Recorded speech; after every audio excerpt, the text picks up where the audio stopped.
L'homme ne vivra pas de pain seulement, mais de toute parole qui sort de la bouche de Dieu. Voici votre moment de méditation quotidienne. Pour mieux connaître Jésus-Christ.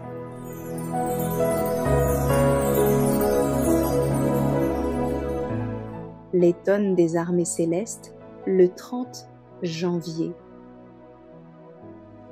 Mais il s'est dépouillé lui-même en prenant une forme de serviteur, en devenant semblable aux hommes. Philippiens, chapitre 2, verset 7. Il est important que nous cherchions à comprendre la raison de la vie du Christ dans l'humanité et sa signification pour nous. Il faut que nous nous efforcions de savoir pourquoi le Fils de Dieu quitta les cours célestes, descendit de sa position de chef des armées angéliques, qui exécute sa volonté, revêtit d'humanité sa divinité et vint dans ce monde pour être notre Rédempteur.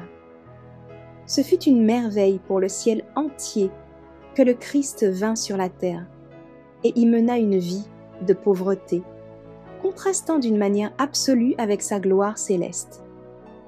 Il aurait pu venir escorté par une foule angélique.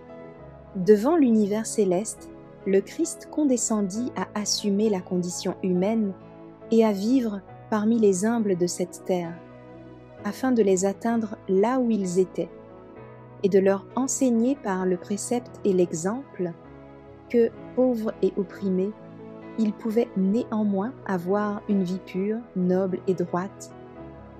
Il révéla au monde que, malgré la pauvreté et l'humilité, la vie et le caractère peuvent être exemptés de toute souillure.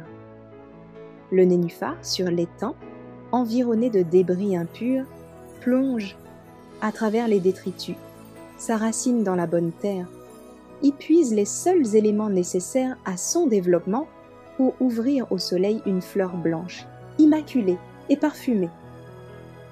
Le nénuphar est l'image du Christ parmi les hommes. Il entra dans un monde souillé et flétri par la malédiction, mais n'en fut pas contaminé. Il était la lumière, la vie et le chemin. Il accepta de mener la vie d'un simple homme afin de pouvoir étreindre dans ses bras le monde entier et le mettre entre ceux de son Père céleste. Quelle manifestation d'amour dans ce sacrifice! Le Seigneur lui-même venant au secours des enfants perdus d'Adam.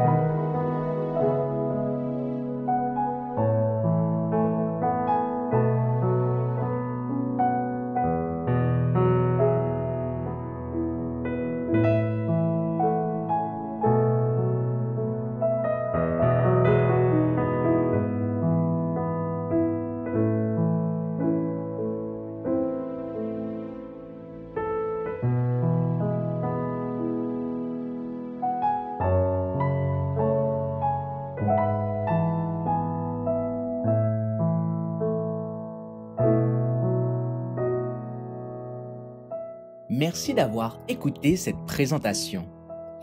Assurez-vous de nous rejoindre demain pour votre moment de méditation quotidienne avec lereste.org.